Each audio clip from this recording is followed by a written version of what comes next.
Hallelujah, shalom प्रियो, प्रभु यीशु मसीह के नाम में एक बार फिर आज की शाम आप सभी को जय मसीह की। परमेश्वर पिता आपको बहुत आयत की आशीष दे और आपके जीवन में, आपके परिवार में, आपके घर, आपके घराने में और आपकी परिस्थिति में मेरा प्रभु और उसका प्यारा पवित्र आत्मा आपके जीवन में अद्भुत चमत्कार को करे। प्रियो, जबकि आज हम पेंटिकोस्ट के दिन को मना रहे हैं, वो प्यारा पवित्र आत्मा आपकी सहायता, मदद और आपकी अगुवाई करे और प्यारा पवित्र आत्मा आपको और सहायता प्रदान करे। हालेलुया। आप में से बहुत सारे लोग पवित्र आत्मा के बारे में नहीं जानते हैं, या वे जानते हैं परंतु उनका नॉलेज थोड़ा सा कम है।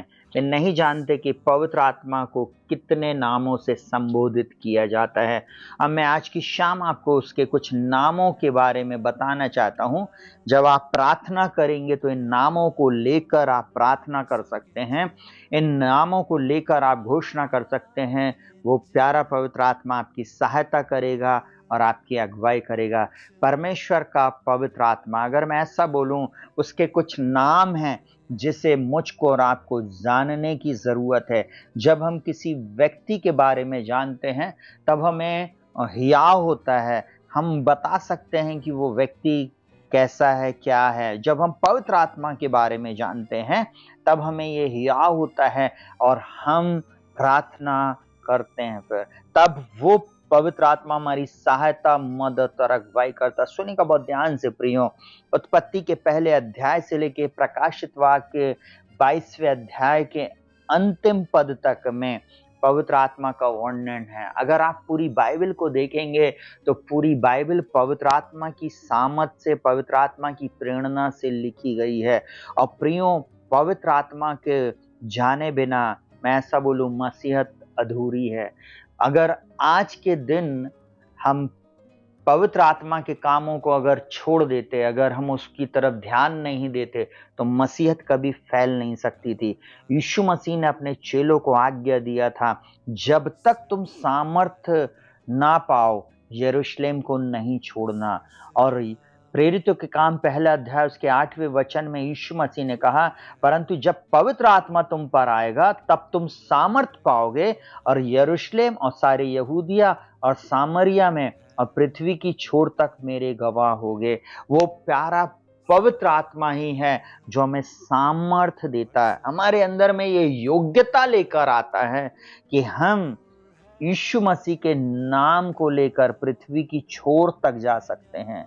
हम सब लोग एक हाड़ मांस के लोग हैं जो कि जीवित हैं, परमेश्वर की आत्मा के द्वारा हम चलते हैं। जब पवित्र आत्मा हमारी सहायता करता, वो सामर्थ का आत्मा, वो शक्ति का आत्मा हमारे अंदर में जब काम करना शुरू करता है, हम किसी से नहीं डरते, फिर हम घबराते नहीं हैं, फिर हम इधर उधर नहीं देखते, परंतु हम आगे और आगे बढ़ते जाते हैं। जल्दी से मैं कुछ नामों को बोलूंगा, आप जरूर से इन नामों को लेकर प्रार्थना करना और आप देखेंगे कि आपके जीवन में पवित्र आत्मा अद्भुत चमत्कारों को करेगा। पवित्र आत्मा उसे कहा जाता है। अगर आप रोमियो की पत्री पहला अध्याय उसके 4 वचन को देखेंगे, लूका 11 उसके 13 वचन को देखेंगे, इफिसियों 1:13 को देखेंगे, तब आपको पता चलेगा कि परमेश्वर के आत्मा को पवित्र आत्मा कहा गया। दूसरा, उसे कहा गया तुम्हारे पिता का आत्मा। मत्ती 10वां अध्याय उसके 22 पद में बोलता, पिता का आत्मा भी उसे कहा गया। तीसरा, यीशु मसीह का आत्मा। फिलिपियों 1:19 में और गलातियों 4:6 में इस प्रकार से बोलता है, प्रभु यीशु मसीह का आत्मा।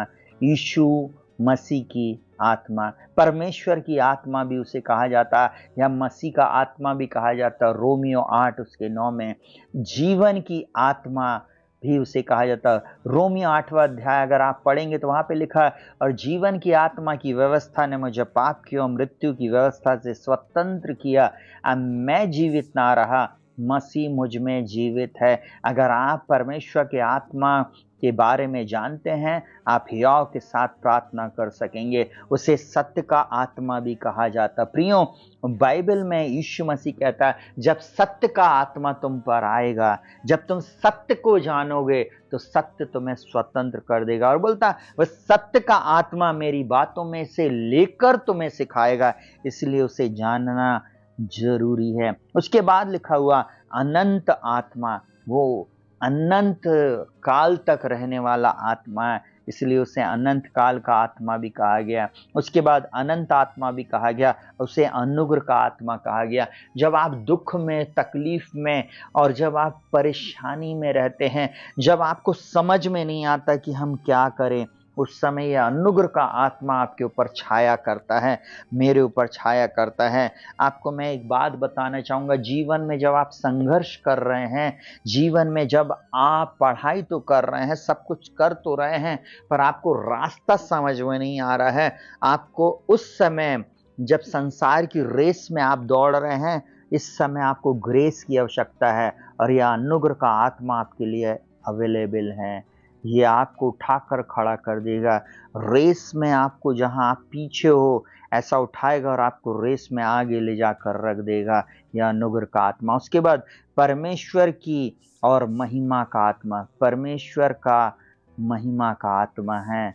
मैं एक बात आपको और बताना चाहूँगा, जब आप परमेश्वर की सामर्थ को अपने जीवन में लेते हैं, वो परमेश्वर का आत्मा जो महिमा का आत्मा है, वो आपको ऊंचाई पर लेकर जाता है। उसकी जब महिमा आपके जीवन से होना शुरू होती है, वह आपको भी वो उन्नति पर लेकर जाता, आपका भी नाम महान होने लगता है, आपको भी कहना चाहिए लोग जानने लगते हैं। हालेलुया। उसके बाद वो सहायक आत्मा है, वो हमारा कहना चाहिए एक प्रकार से वकील है, अभिवक्ता है, और वो हमारा परामर्शदाता है। वो हमारी सहायता, मदद और अगुवाई करने के लिए विपरीत परिस्थिति में, दुख के समय में, तकलीफ के समय में, ऐसी नकारात्मक बातों के समय में भी परमेश्वर का आत्मा हमारी सहायता, मदद और अगुवाई करने में हमारे लिए तत्पर है। उसे सहायक आत्मा कहते। जब आप प्रार्थना करते प्रियो, और जब आपसे प्रार्थना नहीं बनती है, तो मैं इस एक ही बात आप लोगों को बोलना चाहूँगा, परमेश्वर का आत्मा जो सहायता का आत्मा है, जो सहायक है, बाइबल में लिखा हमें एक सहायक दिया गया है जो हमारी सहायता करता है। रोमियो 8 उसके 26 को आप जब पढ़ेंगे तब आपको समझ में आएगा कि वो पवित्र आत्मा हमारी सहायता करता वही है जो हमारे दुख, हमारी तकलीफ, हमारी परेशानी में हमारे लिए आहें भर भर कर परमेश्वर से प्रार्थना करता है। और मनों को जांचने वाला जानता है कि आत्मा की मनसा क्या है। वह पिता की प्रतिज्ञा है। पिता ने प्रतिज्ञा किया था, मैं अपना आत्मा सब प्राणियों पर उंडेलूंगा।